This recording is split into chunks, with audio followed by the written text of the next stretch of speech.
आज हम डिस्कस करेंगे कोलंबा लीबिया, जिसे normally blue rock pigeon and rock Dove भी कहते हैं।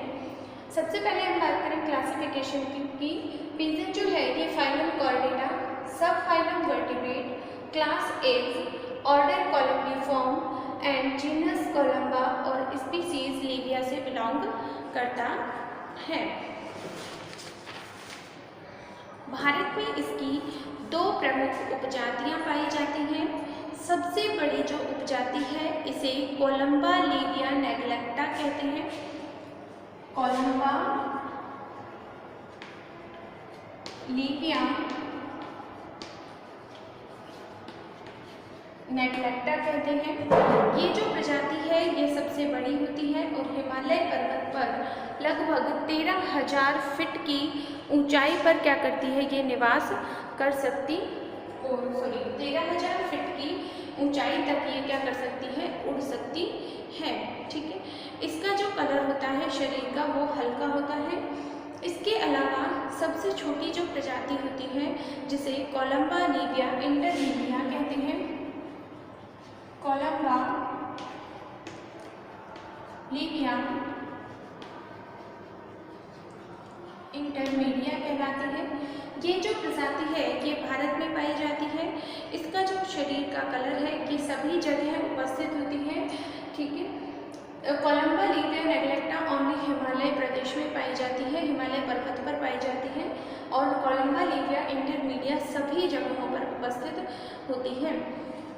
हैबिट और हैबिटेट की अगर हम बात करें तो ये जनरली जितनी भी दरारें होती हैं होलों में, क्षेत्रों में, इसके अलावा जो पर्वत खंडर्स हैं उनमें, किलों में, इन सब में ये क्या होता है, उपस्थित रहता है।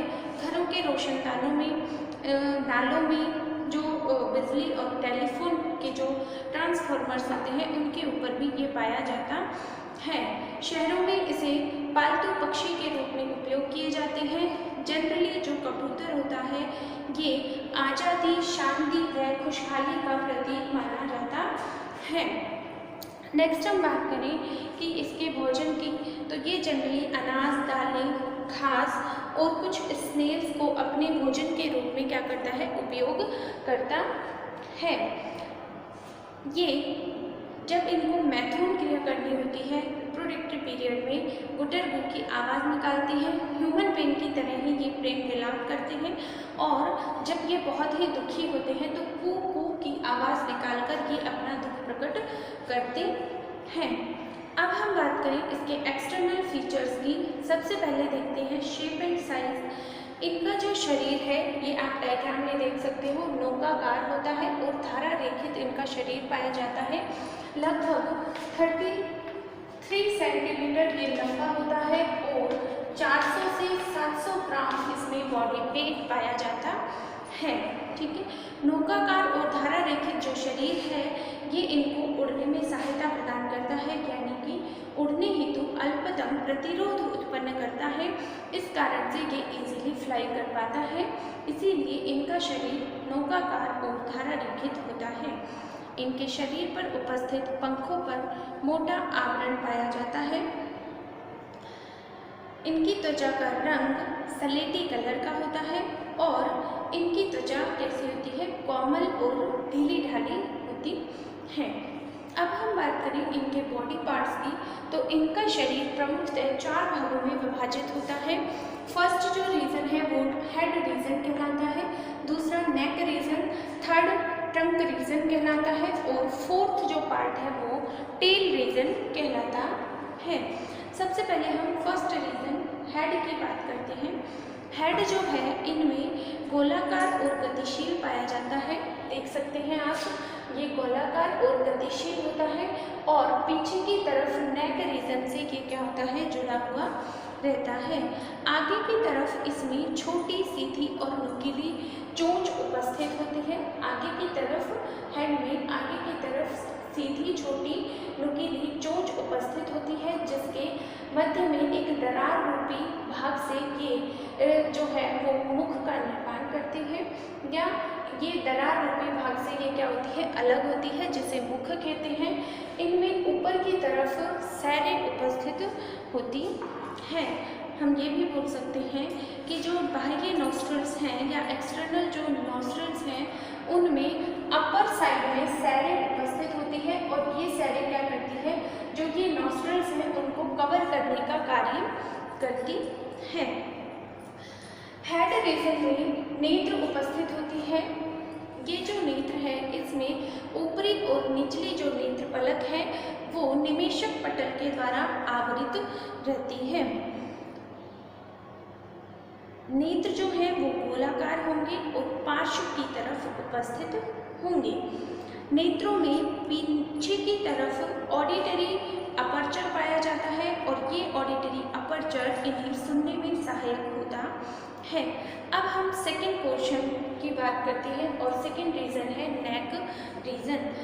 नेक जो रीजन है ये लंबा होता है और बेलनाकार भाग होता है और ये 180 डिग्री तक नेक को घुमा सकता है। नेक जो है रीजन में भोजन प्राप्ति के लिए क्या होती है, सहायक होती है। थर्ड जो रीजन होता है ट्रंक रीजन कहलाता है। ट्रंक जो है वो बेलनाकार होता है और इसमें अस्थिल उभार नोजल्स या नील्स प्रेजेंट होते हैं। इनमें अनुप्रस्थ खाज के रूप में पीछे की तरफ, ट्रंक रीजन में पीछे की तरफ अनुप्रस्थ खाज के रूप में एक क्लोएका पाया जाता है। ये एक्सक्रीटरी मटेरियल को बॉडी से आउट करने का कार्य करता है। ट्रंक जो रीजन है इसमें एक साइड पंख पाए जाते हैं और दूसरी साइड एब्डोमेन उपस्थित रहता है। ठीक है, नेक्स्ट हम बात करें टेल रीजन की। जो टेल भाग होता है वो शंक्वाकार भाग होगा। ठीक है, शंक्वाकार भाग होगा और इनमें पीछे की तरफ क्लोएका प्रेजेंट होते हैं। जो टेल है उसमें रेक्टिसेस प्रेजेंट होते हैं। इसके अलावा पृष्ठ पर डोर्सल सरफेस पर प्रीन ग्लैंड पाई जाती हैं जिन्हें यूरोपाइजल ग्लैंड भी बोल सकते हैं। हम बोलेंगे कि डोर्सल सतह पर प्रीन ग्लैंड और यूरोपाइजल ग्लैंड प्रेजेंट होते हैं। ये क्या करते हैं, जो पर हैं इनके विंग्स जो हैं उनको चिकना, वायुरोधी और घर्षण रोधी बनाने का कार्य करते हैं। इनमें जो पुच्छ भाग प्रेजेंट होता है ये संतुलन बनाए रखने का कार्य करता है। इसके अलावा ये गति को नियंत्रित भी करता है, अतः इसे हम क्या बोलते हैं, रडार भाग भी बोल सकते हैं। इसमें दो जोड़ी उपांग पाए जाते हैं, एक जोड़ी पंख, एक जोड़ी पश्चपाद ये कहलाते हैं। दो जोड़ी पाद पाए जाते हैं जिन्हें फोरेलिम्ब और हाइंड लिम्ब कहते हैं। अग्रपाद जो हैं वो उड़ने में सहायक होते हैं जो पंख के रूप में होते हैं और पश्चपाद जो हैं वो संतुलन बनाए रखने में सहायक होते हैं। This is all over Columba, Livia या पिजन। Thank you.